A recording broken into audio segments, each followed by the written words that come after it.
십자가에서 깨뜨리신 사랑, 오늘도 그 사랑 안에 나 겁니다. 주님의 생명 내 안에 있고 주님의 사랑 날 갖고 나니 나 오늘도 주께 내 삶을 깨뜨리니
말씀은요, 마가복음 2장 1절로 12절 말씀입니다. 마가복음 2장 1절로 12절 말씀, 우리 한 절씩 교독하도록 하겠습니다. 수일 후에 예수께서 다시 가버나움에 들어가시니 집에 계시다는 소문이 들린지라. 많은 사람이 모여서 문화까지도 들어설 자리가 없게 되었는데 예수께서 그들에게 불을 말씀하셨더니 사람들이 한 중풍병자를 네 사람에게 메어가지고 예수께로 올세. 우리들 때문에 예수께 들어갈 수 없으므로 그의 친구의 주먹을 뜯어 구멍을 내고 중풍병자가 자는 상을 갈아내니 예수께서 그들의 믿음을 보시고 중풍병자에게 이르시되 작은 자야 내 죄 사함을 받았느니라 하시니 어떤 서기관들이 거기 앉아서 생각하기를 이 사람이 어찌 이렇게 말하는가 신선모독이로다. 오직 하나님 한 분 외에는 누가 능히 죄를 사하겠느냐. 그들이 속으로 이렇게 생각하는 줄을 예수께서 보고 조심히 하시고 이르시되 어찌하여 이것을 마음에 생각하느냐. 중풍병자에게 내 죄 사함을 받았느니라 하는 말과 일어나 내 상을 가지고 걸어가라 하는 말 중에서 어느 것이 쉽겠느냐. 그러나 이 자가 땅에서 죄를 사하는 권세가 있는 줄을 너희가 알게 하라 하시고 중풍병자에게 말씀하시되 내가 내게 이르노니 일어나 내 상을 가지고 집으로 가라 하시니 그가 일어나 곧 상을 가지고 모든 사람 앞에서 나아가거늘 그들이 다 놀라 하나님께 영광을 돌리며 이르되 우리가 이런 일을 도무지 보지 못하였다 하더라. 아멘. 우리가 계속해서 마가복음 말씀을 강의하고 있습니다. 예수님께서 권위 있는 말씀으로 가르치시고 또 권위 있는 치유의 권세로 병자들을 치유하시고 또 악한 영을 내쫓으시는 장면을 우리가 계속 보았습니다. 오늘도 치유하는 장면이 나오는데요. 특별히 오늘은 치유하는 장면이 그냥 치유로 끝나는 것이 아니라 죄를 사하시는 장면이 나오고 있습니다. 바로 죄를 사하시는 예수님의 권세가 오늘 본문 가운데 등장하고 있는 것입니다. 1절과 2절 말씀을 보시면요, 오늘 본문의 시간과 어떤 공간적인 배경이 등장하고 있습니다.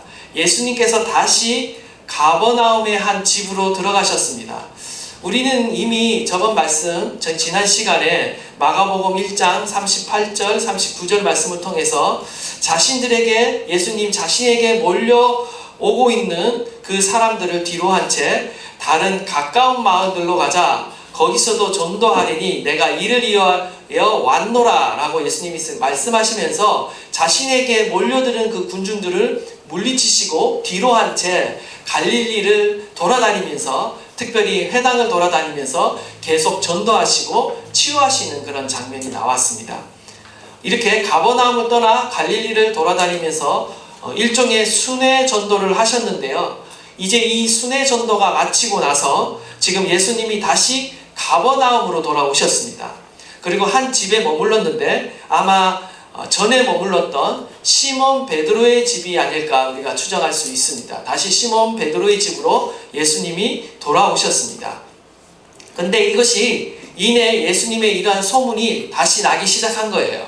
그래서 사람들이 다시 가버나움의 그 집으로 다시 몰려오기 시작했습니다. 얼마나 많은 사람들이 몰려왔는지 문 앞까지도 들어설 자리가 없을 정도였다라고 하는 걸 봐서는요, 저 문 밖에까지 사람들이 꽉 들어찬 것입니다.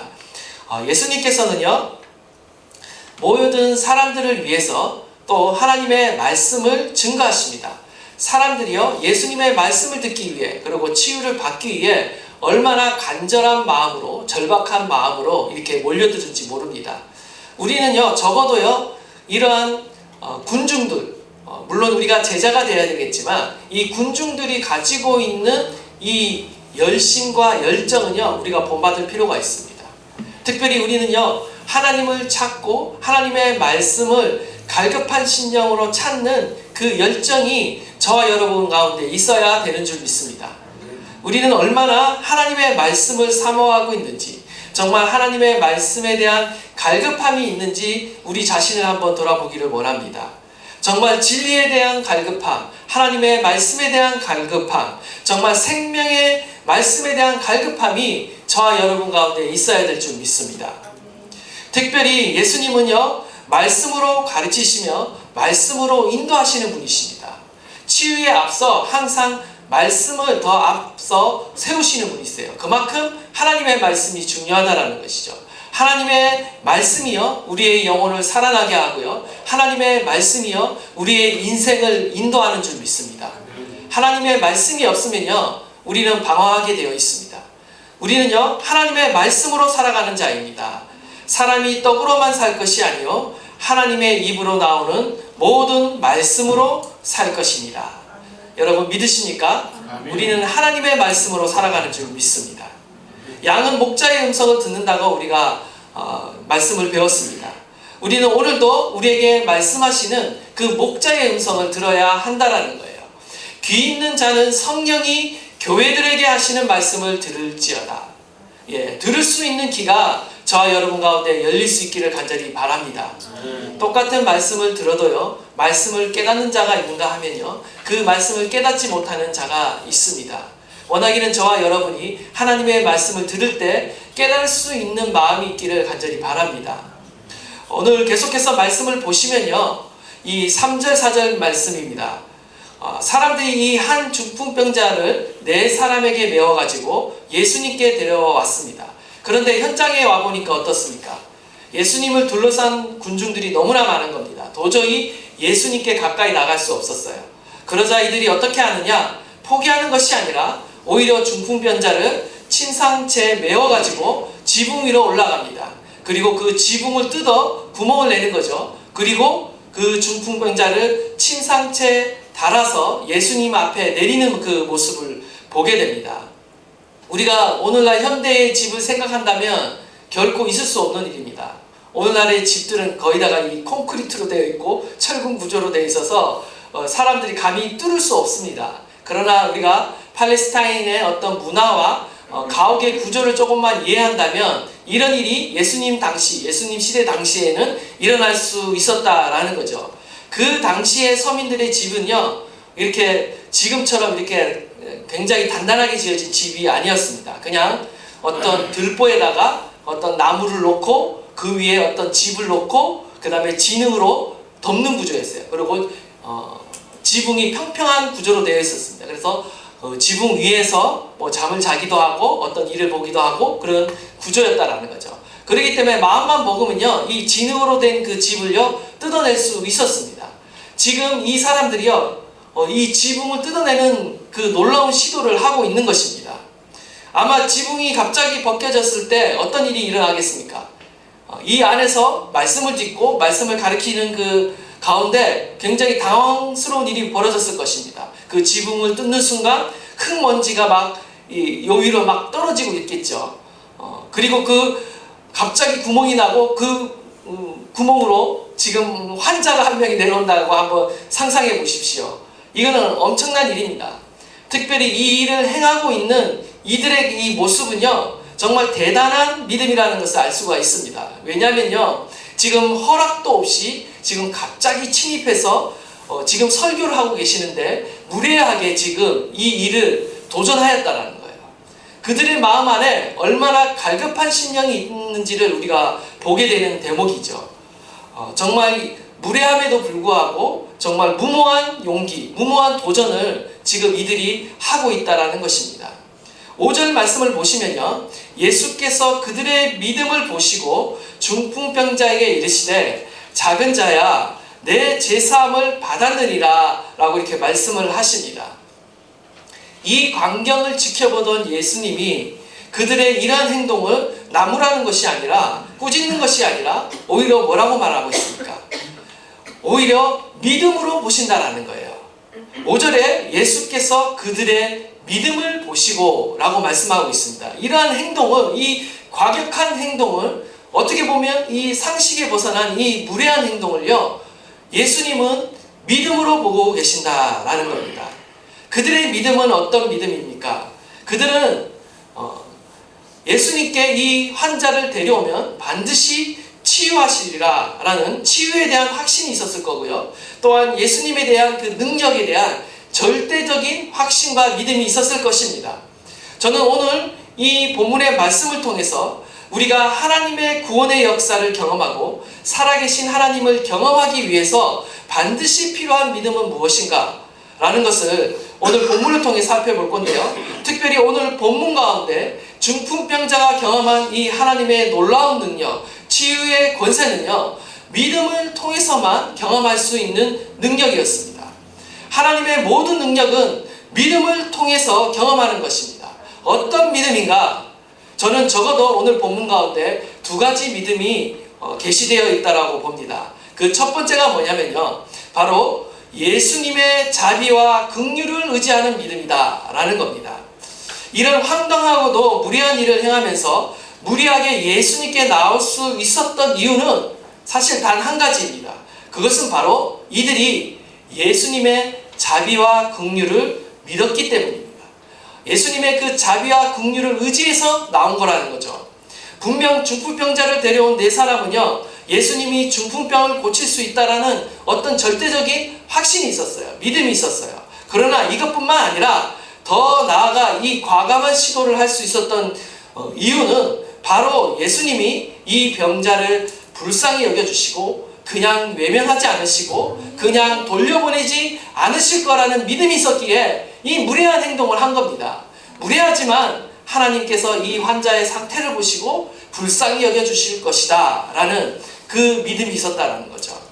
이러한 사실을 지지할 수 있는 증거는 어디 있는가? 바로 앞단락에 나옵니다. 앞단락 우리가 읽지는 않았지만 마가복음 1장 40절로 45절에 나오는 나병 환자를 치유하는 그 장면을 보면요, 이 나병 환자가요, 여기서도 예수님께 무례한 행동을 합니다. 그것은 뭐냐면 갑자기 나타나서 예수님 앞에 무릎을 꿇고 엎드려서 간구하는 거죠. 원하시면 저를 깨끗하게 하실 수 있나이다.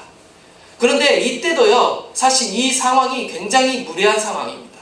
왜냐하면 특히나 유대인들에게 있어서 나병 환자는 부정했기 때문에 함부로 사람들을 가까이로 접근할 수 없었습니다. 그것 자체가 금지되어 있었어요. 혹시나 잘못해서 나병 환자를 직접 접촉하거나 혹은 나병 환자가 만진 어떤 그 물건에 우리의 몸이 닿기라도 하면 율법적으로 부정해지는 거예요. 그렇기 때문에 결코 나병 환자는 사람들 앞에 가까이 나와서는 안 됩니다. 혹시라도 어떤 마을을 지나가거나 어떤 사람이 있거나 없거나 지나갈 때는요, 사람이 출몰할 수 있는 그 지역을 지나갈 때는요, 오히려 큰 소리로 멀리서 외쳐야 돼요. 나는 부정하다, 부정하다라 외쳐야 돼요. 그래서 혹시나 그 사람들이 그 소리를 듣고 저 어디선가 나병 환자가 지나간다는 걸 발견하고 이렇게 도망가고 피할 수 있도록 미리 경고를 해줘야 돼요.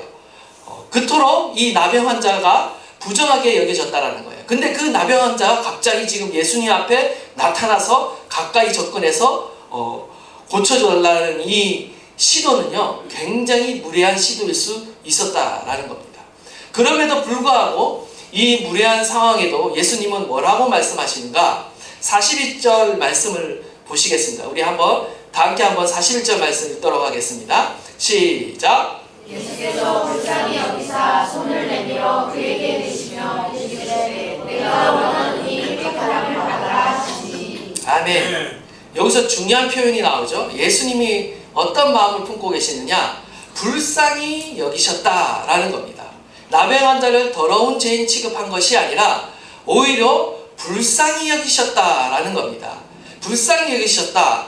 스플랑크 니조마이라는 그 단어를 사용하는데요. 이 스플랑크 논에서 유래된 단어입니다. 스플랑크 논이라는 단어는요, 내장을 가리킵니다. 내장. 여기서 발전돼서 이 내장에서 발전되어서 애타는 마음이나 사랑을 나타내는 단어로 그 의미가 발전하게 되는데요. 이 스플랑크 니조마이는요, 내장이 찢어질 듯한 마음을 가리키는 거예요. 긍휼이라는 것은요, 바로 예수님의 그 마음이, 하나님 아버지의 마음이 내장이 찢어질 듯한 그 마음을 긍휼이라고 말하는 것입니다. 하나님은요, 저와 여러분을 향해 이 긍휼의 마음을 갖고 계십니다. 우리 한국말에도 그게 있죠. 애간장이 녹는다. 이거 엄청난 말입니다. 우리 간장이 녹는다. 이건 굉장히 간장이 절인다. 뭐 이런 말 하잖아요. 이거는요, 우리의 마음이 얼마나 그 긍휼한 마음으로 그 사랑으로 애타는지를 보여주는 단어라는 거죠. 예수님께서는요 죄인들을 향해 그리고 병자들을 향해 어떤 마음을 가지시는가? 바로 이런 긍휼과 자비의 마음을 가지신다는 거예요. 불쌍히 여기시는 마음을 가지신다는 거예요. 예수님이 말씀하십니다. 원하노니 당연하지 나도 원한다 깨끗하기를 원한다라고 말씀하세요. 주님은요 우리가 깨끗함을 받고 치유를 받고 구원을 받기를 원하시는 분이십니다. 우리를 향해 긍휼한 마음을 가지시는 분이세요. 그렇기 때문에 우리는 반드시 주님 앞에 나아갈 때 주님의 이 긍휼과 자비를 의지해서 나가는 거예요. 그래서 우리는 어떤 확신이 있어야 되느냐? 하나님의 자비, 하나님의 긍휼하심에 대한 믿음이 있어야 돼요. 그래야 우리는 담대하게 주님께 나갈 수 있는 것이고요. 담대하게 주님께 구할 수 있는 것입니다.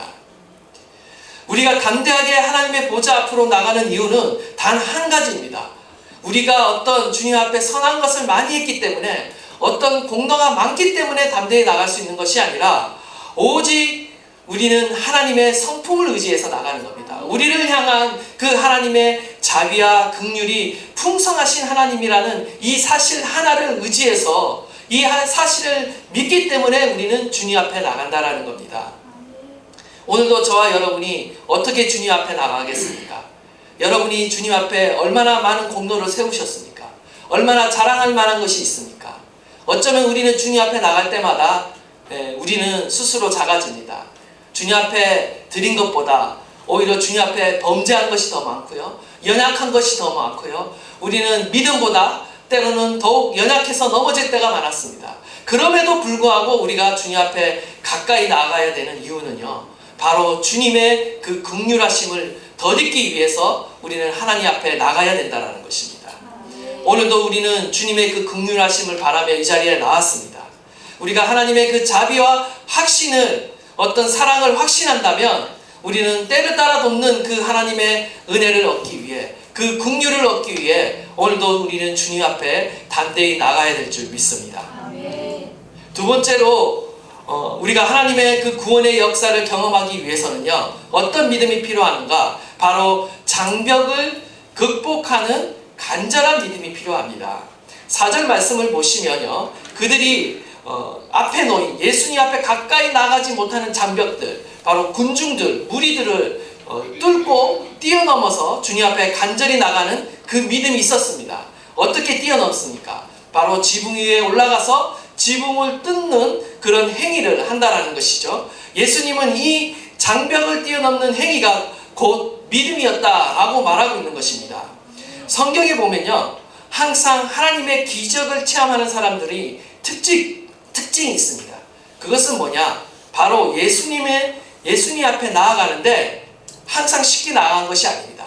항상 장애물이 있었어요. 예수님 앞에 가까이 나가려고 하는데 쉽지 않은 장애물들이 항상 있었다라는 거예요. 그럼에도 불구하고 그들은 어떻게 했느냐? 그 장애물 앞에 그냥 좌절하고 낙심하고 그냥 물러선 것이 아니라 그 장애물을 뚫고 예수님께로 더욱 가까이 나아갔다라는 겁니다. 마가복음 10장 46절 57절 말씀을 보면요 맹인 바디메오 이야기가 나옵니다. 이때 이 맹인 바디메오에게 있어서 장애물은 무엇이었는가? 방해물은 무엇이었는가? 바로 군중들이었습니다. 자신을 둘러싼 군중들이 바디메오에게 말하는 겁니다.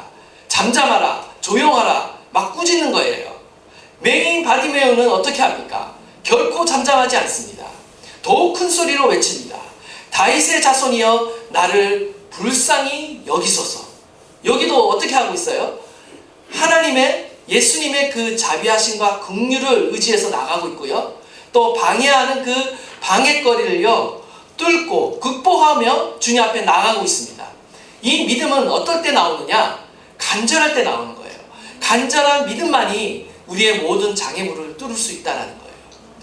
이 간절한 믿음이요 우리 안에 놀라운 기적을 일으키는 겁니다. 하나님의 역사를 우리의 삶 가운데 일으키는 거예요. 오늘 예수님이 말씀하시죠. 우리 마가복음 10장 48절 말씀 우리 다 함께 봉독하도록 하겠습니다. 시작. 많은 사람이 꾸짖어 잠잠하라 하되 그가 더욱 크게 소리질러 이르되 다윗의 자손이여 나를 불쌍히 여기소서 하는지라. 아멘. 우리도 주님 앞에 기도할 때요, 이 기도를 하면 좋습니다. 다윗의 자손이여 나를 불쌍히 여기소서.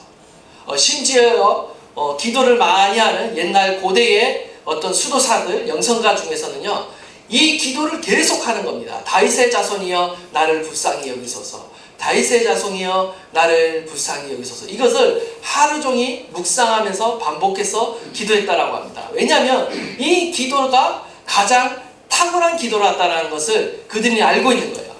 예수님이, 하나님이 어떤 마음 앞에 무너지는가?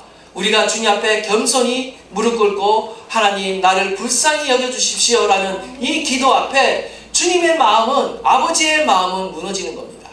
우리가 이 마음을 알진대 주님의 그 간절한 신령으로, 간절한 믿음으로요, 주님 앞에 나가 간구할 수 있기를 간절히 바랍니다. 때로는 우리가 주님 앞에 나가는데 방해가 되는 것들이 많이 있습니다. 또 마가복음 5장 25절에서 34절 말씀 보면요, 12회를 후혈류증을 앓던 여인이 있었습니다. 이 여인이 예수님 앞에 다가가기 위해서도요, 장애가 있었습니다. 당연히 예수님을 둘러싼 군중들이 그들에게 있어서, 이 여인에게 있어서는 장애물이었고요. 또 이 여인의 마음 안에 또 어떤 장애물이 있었냐면요, 자신을 냉대하는 사회적인 냉대, 그리고 자신의 어떤 그 질병으로 인한 자신의 어떤 부끄러움과 수치, 그리고 사람 앞에 담대히 나가지 못하는 그런 모습들, 그리고 오랫동안 치유되지 않았기 때문에 치유에 대해 거의 자포자기하는 그러한 마음들, 낙심하는 마음들, 이 모든 것들이요 장애물이었습니다. 그러나 이 여인은요, 이 모든 장애물을 뛰어넘어 예수님의 그 옷자락에 자신의 손을 댑니다. 그리고 어떻게 되죠? 바로 예수님의 능력이 바로 예수님에게부터 흘러나와 이 여인을 치유하는 것을 우리가 보게 되는 것입니다. 우리는요, 예수님께 나아가는 데 있어서요, 각자 사람마다 원인과 이유는 다르지만요, 여러 가지 장애물들이 있습니다. 하나님께 나아가는데 방해가 되는 장애물이 있다라는 거죠. 우리가 주님 앞에 나아가는데 주저하는 장애물이 있다라는 것입니다. 그것이 무엇이든 간에 우리는요, 그 장애물을 뛰어넘어야 합니다. 힘들고 어렵지만 우리는 주님 앞에 더 가까이 나아가야 된다는 거죠. 그래야 할 때 하나님의 능력을 경험한다는 겁니다. 지난 시간에 살펴본 것처럼요, 우리의 삶에 어떤 분주함과 바쁨이 또 우리의 장애물이 될 수도 있고요, 때로는 우리의 환경과 어떤 우리의 마음의 장애, 어떤 불신과 의심이 주님 앞에 나가는 장애물이 될 수가 있습니다. 어쩌면 그것이 가장 큰 장벽일 수 있겠죠. 화려한 우리의 삶의 즐거움이요, 세상 즐거움이 또한 장애가 됩니다. 서기관들에게 있어서 장애물은 무엇이었습니까? 바로 그들이 가진 편견, 그리고 그들이 가진 영적인 교만이 가장 큰 장애물이었다라는 겁니다. 서기관들은요, 그의 몸은 주님께 가까이 있었지 모르겠지만 그 자신 안에 있는 그 마음의 장벽, 교만 때문에요, 그 편견 때문에요, 결국 그 편견을 넘지 못하고요, 예수님을 보지 못하는, 그리고 믿지 못하는 그러한 일이 벌어지게 되는 것이죠. 원하기는요, 저와 여러분이요, 우리 안에 있는 이 모든 장벽을 뛰어넘을 수 있기를 간절히 바랍니다. 우리가 가진 그 모든 믿음의 장벽을 뛰어넘어야 합니다. 장애물을 뚫고 나갈 정도로 우리 안에 간절한 믿음이 있어야 한다는 것이죠. 우리가 예수님을 만나려면 이 간절한 믿음으로 그 어떤 장애에도, 그 어떤 장벽에도 내가 예수님을 만나리라, 정말 지붕이라도 뚫을 기세로 우리는 주님을 간절히 찾고 찾아야 한다는 것입니다. 원하기는 저와 여러분 안에 이 간절한 믿음, 모든 것을 돌파할 수 있는, 장애물을 뛰어넘을 수 있는 이 믿음이 있기를 간절히 소망합니다. 아멘. 더불어 오늘 유심히 또 봐야 될 것은 무엇인가? 이 믿음이 개인의 믿음만이 아니었다라는 것입니다. 그들의 믿음이었다라는 겁니다. 한마디로 한 마음으로 연합된 중보자들의 믿음이 있었다라는 것을 우리는 봐야 하는 겁니다.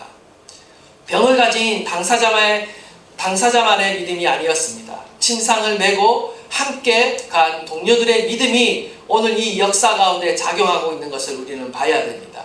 중보하는 사람들의 믿음이요, 기적을 만들어내고 있습니다. 오늘도 하나님께서는요, 저와 여러분의 믿음, 특별히 우리가 함께함으로 중보하는 자들의 그 믿음을 통해서 우리의 삶 가운데 살아 역사하시는 줄 믿습니다. 때로는 함께하는 사람들, 함께 중보하는 자들의 믿음이 필요합니다. 마태복음 18장 19절로 20절 말씀입니다. 우리 한번 다 함께 봉독하도록 하겠습니다. 시작. 진실로 다시 너희에게 이르노니 너희 중에 두 사람이 연합해서 하시나요 무엇이든지 구하면 하늘에 계신 내 아버지께서 그들을 위하여 이루게 하시리라. 두세 사람이 내 이름으로 모인 곳에는 나도 그들 중에 있느니라. 아멘. 두세 사람이 함께 연합해서 합심하여 기도할 때 하늘에 계신 하나님 아버지께서 어떻게 하십니까?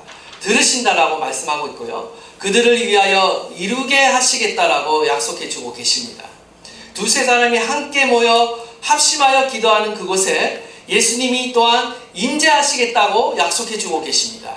하나님의 임재가 나타나고 하나님의 능력이 나타나는 곳은 어디입니까?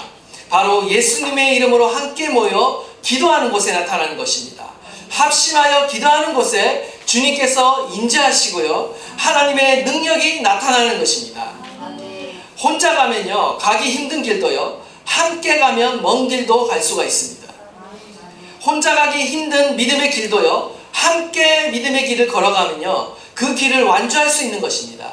이것이 바로 무리의 법칙인 것이죠. 믿음의 사람들과 함께 기도하고 믿음의 사람들과 함께 그 믿음의 길을 걸어갈 때 우리는 그 믿음의 길을 완주할 수 있는 것입니다.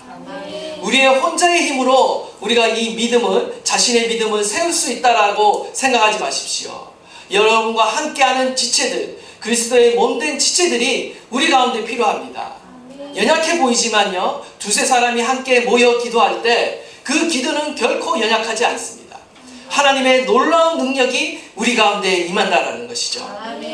특별히 중풍병자와 같이 스스로의 힘으로 일어설 수 없는 그 영혼들을 살리기 위해서는 어떻게 해야 하는가? 바로 중보자들의 기도가 필요하다는 거예요. 중보자들의 믿음이 필요하다는 것입니다. 스스로 힘으로 일어날 수 없고 회복할 수 없는 자들을 회복시키는 능력은 어디서부터 나오는가? 바로 함께 중보하는 중보자들의 믿음을 통해 나온다는 것입니다. 저와 여러분이 기도할 때 어떤 일이 일어나겠습니까? 저와 여러분이 기도할 때 우리의 다음 세대들이 일어나고요, 이 도시가 회복되고요, 한국이 회복되고요, 하나님께서 열방을 회복시킬 줄 믿습니다. 함께 연합하여 기도할 때 하나님의 놀라운 부흥의 역사가 일어나게 되는 것입니다. 사도행전의 놀라운 부흥의 역사는 오순절 마가의 다락방에 다 함께 모여서 계속해서 기도한 결과 일어났습니다. 사도행전 1장 14절 말씀입니다. 우리 한번 다 함께 봉독하겠습니다. 시작. 베드로와 예수의 어머니 마리아와 예수의 아버지와 더불어 마음을 같이하여 오로지 그의 믿으라. 아멘. 핵심은요, 함께 모여 마음을 같이 했다라는 겁니다. 한 마음으로 연합하여 기도할 때 놀라운 성령의 역사가 일어난다는 것이죠. 교회는 기도하는 교회가 되어야 됩니다. 만민이 기도하는 집이 되어야 된다는 거죠. 원하기는 우리 팔로잉 교회가 기도하는 집이 되어질 수 있기를 바랍니다. 이 성전 가운데 하나님의 기도가 끊임없이 올려드려지고 정말 기도를 통해 하나님의 살아있는 역사를 보는 교회가 되어지기를 간절히 축원합니다. 기도할 때 구원의 역사가 일어납니다. 사람이 구원받고 변화되는 역사, 사람이 치유되고 회복되는 역사, 사회가 변화되고 나라가 바뀌는 역사 언제 일어납니까? 바로 연합하여 기도할 때 하늘을 뚫는 그 역사가 일어난다는 것이죠. 원하기는 저와 여러분 안에 이 역사를 경험할 수 있기를 간절히 바랍니다. 모든 부흥의 중심에는 이처럼 연합된 중보자들의 기도가 있었습니다. 우리가 함께 서로 연합함으로 중보하는 그러한 기도 공동체가 될 수 있기를 간절히 바랍니다. 두 번째로 우리가 오늘 본문 통해서 반드시 봐야 될 것은요, 예수님이 죄를 사하는 권세가 있다라는 것입니다. 죄를 사하는 권세를 가지신 예수님을 우리가 오늘 본문 가운데 또한 봐야 되는 것입니다. 5절 말씀입니다. 5절 말씀을 보시면 작은 자야 내 죄 사함을 받았느니라. 예수님께서요, 이 동료들의 믿음을 보시고 뭐라고 말씀하시냐면 내 죄 사함을 받았느니라 라고 말씀합니다. 내 병이 나았느니라 라고 말씀하는 것이 아니라 내 죄 사함을 받았느니라 라고 이렇게 말씀하고 있어요. 병을 고쳐주기에 앞서 먼저 죄 사함을 선포하고 있다라는 겁니다. 유대인들에게 유대인들에게 있어서 질병은요 죄의 결과라고 여겼습니다. 특히 중대한 질병, 어떤 나병이나 중풍병 같은 경우에는요 죄로 인한 하나님의 형벌이라고 이렇게 여겼습니다. 그렇기 때문에 이들이 질병이 치유되기 위해서는요 먼저 죄의 문제가 해결되어야 됐습니다. 당연히 죄사함을 받으면 질병이 치유되리라는 그 기대가 그들 가운데 만연해 있었다라는 거죠. 우리 역대하 7장 13절로 14절 말씀입니다. 우리 다 함께 읽도록 하겠습니다. 시작. 혹 내가 하늘을 닫고 우리를 내지 아니하거나 혹 우리들에게 부사를 먹게 하거나 혹 전염병이 내 백성 가운데 유행하게 하되 내 이름으로 일컫는 내 백성이 그들의 악한 길에서 떠나 스스로 낮추고 기도하여 내 얼굴을 찾으면 내가 하늘에서 듣고 그들의 죄를 사하고 그들의 땅을 고칠지라. 아멘. 질병의 직접적인 원인이 다 죄에 있는 것은 아닙니다. 그렇지만 적어도 구약에서 하나님께서 죄에 대한 징계로서 이 질병을 사용하실 때가 있습니다. 그럴 때는요 우리가 회개하고 돌이킬 때 하나님께서 우리의 죄를 사하시고 질병을 고쳐주시는 것을 보게 됩니다. 오늘 이 중풍병자의 질병 역시 어떤 죄와 연관이 있지 않았을까라고 우리가 그 가능성을 볼 수도 있는데요. 더 중요한 사실은요 이 치유 사건이 어떤 한 사람이 어떤 개인적으로 죄를 지어서 병이 결렀고 죄사함을 받음으로 질병이 치유됐다라는 어떤 극히 개인적인 관점으로 오늘 이 본문을 기록하고 있는 것이 아니라 더욱 근본적인 관점으로 오늘 말씀이 기록되었다라는 것입니다. 우리가 자칫 잘못하면요 모든 사람들이 질병이 걸렸을 때 무조건 다 저 사람 어떤 죄를 지었다라고 이렇게 오해할 수가 있습니다. 만약 모든 질병이 어떤 그 개인이 저지른 질병 때문에 아니 죄 때문에 이렇게 일어나는 거라고 생각한다면요 우리가 감기나 독감만 걸려도 아이고 저 사람 무슨 죄 지었네 우리가 이렇게 잘못 판단할 수 있다라는 거죠. 결코 그렇지 않다라는 것입니다. 물론 죄로 인한 어떤 질병도 있지만 오히려 오늘 본문 가운데 말씀하고 있는 것은요 인류 가운데 어떤 질병과 저주와 사망이 온 원인이 무엇인가? 그것이 바로 죄라는 것을 보여준다라는 것입니다. 인류에게 질병과 죽음이 들어온 것은요 바로 아담의 죄를 통해서 들어온 것입니다. 바로 우리가 이것을 뭐라고 말합니까? 원죄라고 부릅니다. 오리지널 신이라고 부르죠. 아담의 원죄의 그 기원을 두고 있다는 것입니다. 우리 것은 질병뿐만 아니라요 우리가 당하는 모든 고난과 시련 그 모든 것들이요 바로 이 원죄로부터 이 땅 가운데 들어오게 되었다는 거죠. 사망과 저주 그 모든 것들이요 바로 죄로 인한 저주로 인해 우리 인간 가운데 인간 사회 안으로 들어왔다는 것입니다. 그렇기 때문에 우리 인간은 죽을 수밖에 없는 운명을 갖고 태어났습니다. 결국 나이가 들면요 죽게 되어 있다는 거죠. 그렇기 때문에 우리는 이 죽음의 문제를 해결하기 위해서는요 더 근본적인 문제를 해결해야 됩니다. 우리가 이 죽음의 문제를 극복하기 위해서는요 바로 죄의 문제를 극복해야 된다는 사실을 우리가 보게 되는 것이죠. 성경에서 죽음은 세 가지입니다. 첫 번째는 육체적 죽음이죠. 이 땅에서의 생명의 다할 때 맞이하는 죽음입니다. 그리고 두 번째 죽음은 뭐냐? 영적인 죽음이라는 것입니다. 에베소서 2장 1절 허물과 죄로 죽었던 너희를 살리셨도다. 허물과 죄로 죽었다라고 말하고 있죠. 이것은 바로 영적인 죽음을 말하는 겁니다. 바로 하나님과의 교제가 단절된 것을 말하는 거죠. 우리는요 하나님과의 교제가 단절되었기 때문에 결국 육체의 죽음도 온 것입니다. 더욱 중요한 것은 뭐냐? 죄의 본질이 무엇인가 라는 겁니다. 죄의 본질이 무엇이겠습니까? 죄의 본질은요 아담이 선악과를 따먹었다 이것이 죄의 본질이 아니라 바로 하나님의 말씀에 불순종했다라는 것이 죄의 본질이에요. 선악과를 따먹지 말라는 하나님의 말씀에 불순종했다라는 것입니다. 이것이 의미하는 바는 뭐냐? 그것은 바로 불순종했다라는 것은 무슨 말이냐? 바로 인간이 스스로 신이 되어서 내 삶의 주인은 나다. 내 마음 내 뜻대로 살겠다라는 그런 삶의 태도라는 거예요. 이것이 더 중요한 것입니다. 하나님이 내 삶의 주인이 되어서 우리가 하나님의 말씀대로 하나님의 뜻대로 순종하면서 살겠다가 아니라 이 선악과의 사건은요 내가 주인이 되어서 내가 중심이 되어서 내 마음 내 뜻대로 살겠다라는 그 사건이라는 겁니다. 삶에 대한 태도가 바로 죄의 본질이라는 거예요. 어떤 죄를 저질렀다가 중요한 것이 아니라 우리가 하나님 없이, 하나님의 말씀 없이, 하나님께 순종함 없이 내 마음 내 뜻대로 살려는 그러한 삶의 태도가 바로 죄의 본질이라는 것이죠. 결국 이러한 죄로 인해 인간은 하나님과 단절되게 되었다라는 것입니다. 그리고 그 결과 온갖 질병과 고통과 고난이 우리의 삶에 찾아오게 되었다라는 거예요. 그렇기 때문에 우리는 더 근본적인 문제를 해결해야 되는데 그것은 바로 죄의 문제를 해결해야 된다는 것입니다. 이 모든 고난과 시련의 배후에 있는, 모든 질병과 저주의 배후에 있는 죄의 문제를 해결해야 된다는 것이죠. 그리고 그 문제를 누가 해결하십니까? 바로 예수님께서 해결하실 수 있다는 것입니다. 예수님은요, 죄를 사하심으로 하나님과의 관계를 회복시키시는 분이세요. 요한일서 2장 2절 말씀입니다. 그는 우리 죄를 위한 화목제물이니 우리만 위할 뿐 아니요 온 세상의 죄를 위하심이라.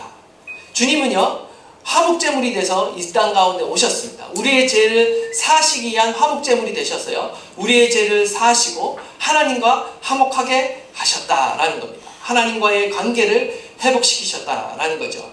6절과 7절 말씀 한번 보시겠습니다. 6절과 7절 말씀 보시면요, 서기관들이 예수님의 이 죄사함의 선포를 듣자 어떤 생각을 갖냐면요, 신선모독이라는 생각을 갖게 됩니다. 사실 죄사함은요, 오직 하나님만이 하실 수 있는 고유 권한입니다. 그런데 지금 예수님은 치유를 선포하시는 것이 아니라 중풍병자의 치유를 선포하셔도 되지만 오히려 의도적으로 죄사함을 선포하심으로써 지금 논란을 일으키고 계신 것입니다.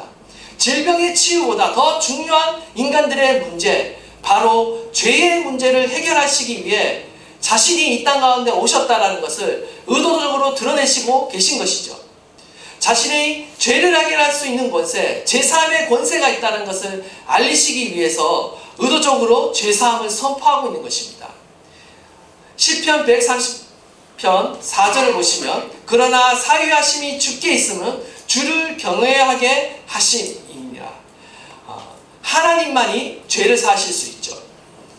그런데 하나님만이 죄를 용서하실 수 있고 하나님만이 죄를 깨끗하게 하실 수 있는데 그 죄사함을 예수님이 선포하셨다는 것은요, 바로 예수님 자신이 누구라는 말이에요? 바로 하나님이시라는 거예요. 하나님의 아들이시라는 거예요. 지금 예수님 자신을 하나님의 단순한 인간이 아니라 죄를 사하는 권세를 가진 하나님의 아들이심을 지금 선포하고 있습니다. 성부 하나님과 동등한 성자 하나님을 선포하고 있다는 거예요. 그런데 이 사건을 이해하지 못한 서기관들과 바리새인들은 어떻게 생각합니까? 신성모독이라고 생각하는 것이죠. 우리는요, 예수님의 죄를 사하는 권세를 믿어야 합니다. 우리의 죄를 사하시기 위해 이 땅 가운데 오신 주님의 그 목적을 우리는 분명하게 깨달아 알아야 되는 것입니다. 예수님은요, 육체의 질병을 치유하심으로 영혼의 질병인 죄를 사하는 능력을 지금 입증하고 계시는 거예요. 이 사건은요, 오히려 육체의 질병을 치유하심으로 영혼의 질병인 죄까지도 사유하실 수 있다, 사할 수 있다라는 그 능력을 우리 가운데 보이고 있는 사건이라는 것입니다. 8절과 9절 말씀 한번 보도록 하겠습니다. 예수님이 질문하시죠. 중풍병자에게 내 죄사함을 받았느니라 하는 말과 일어나 내 상을 가지고 걸어가라 하는 말 중에 어느 것이 쉽겠는가? 서기관들에게 질문하시는데요. 여러분은 어떤 질문이, 어떤 말이 더 쉬울 것 같습니까? 내 상을 가지고 걸어가라, 아니면 내 죄사함을 받았느니라는 말. 이 두 가지 말 중에 여러분은 어떤 말이 더 쉬울 것 같습니까? 정답은 10절에 나옵니다. 그러나 인자가 땅에서 죄를 사하는 권세가 있는 줄을 너희로 알게 하려 하노라.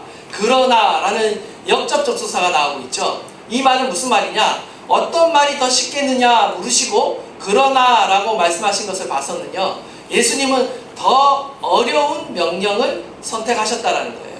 더 어려운 명령이 무엇이냐? 더 쉬운 명령도 할 수 있었겠지만 더 어려운 명령을 하심으로써 더 쉬운 명령도 나는 가능하다라는 걸 보여주고 있는 겁니다. 그러면서 무슨 말씀을 하시냐면 바로 내가 내게 이르노니 일어나 내 상을 가지고 집으로 가라.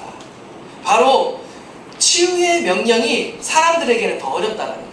왜 치유의 명령이 사람들이 더 어렵습니까? 사실 죄를 사하는 게 더 어렵잖아요. 인간이 할 수 없기 때문에. 그런데 인간의 입장에서는요, 죄를 사하는 것보다 치유의 명령이 더 어렵습니다. 왜냐하면 치유의 명령은요, 눈으로 확인이 가능합니다. 일어나 걸으라 했어요. 근데 일어나 걷지 않으면 어떻게 되는 거예요?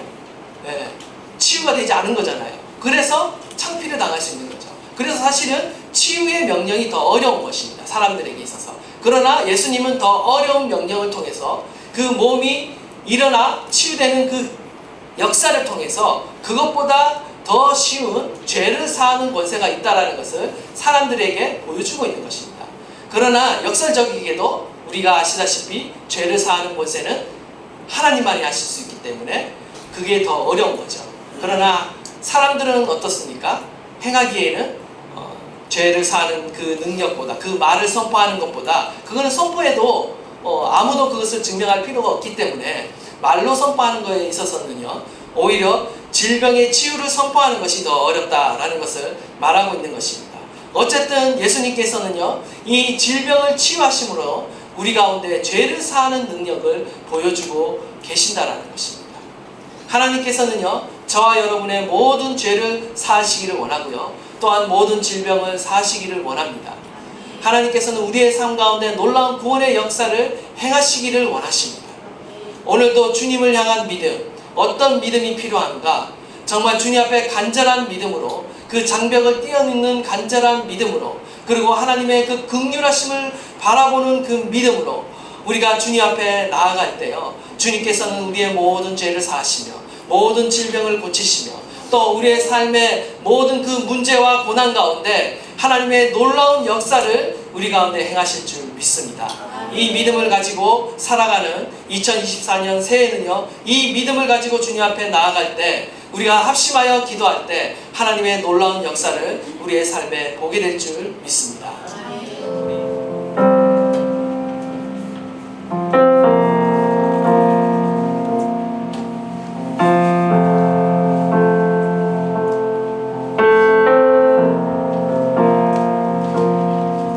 수많은 무리들 줄지어 그분을 보기 위해 따르네.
우리가 주님 앞에 간절히 나와 기도할 때 하나님의 그 놀라운 구원의 능력이 우리 가운데 임하는 줄 믿습니다. 예수님의 그 자비와 긍휼을 의지하는 믿음이 우리 가운데 필요합니다. 장벽을 극복하는 그 간절한 믿음이 우리 가운데 필요합니다.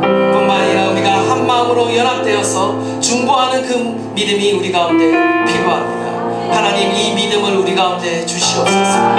하나님, 그 어떤 난관에도 포기하지 않고 하나님, 그 모든 난관을 극복할 수 있는 이 믿음을 주셔서 하나님 아버지, 주님이 행하시는 그 놀라운 일들을, 주님이 행하시는 그 놀라운 기적을, 주님이 행하시는 그 놀라운 구원을 우리의 삶 가운데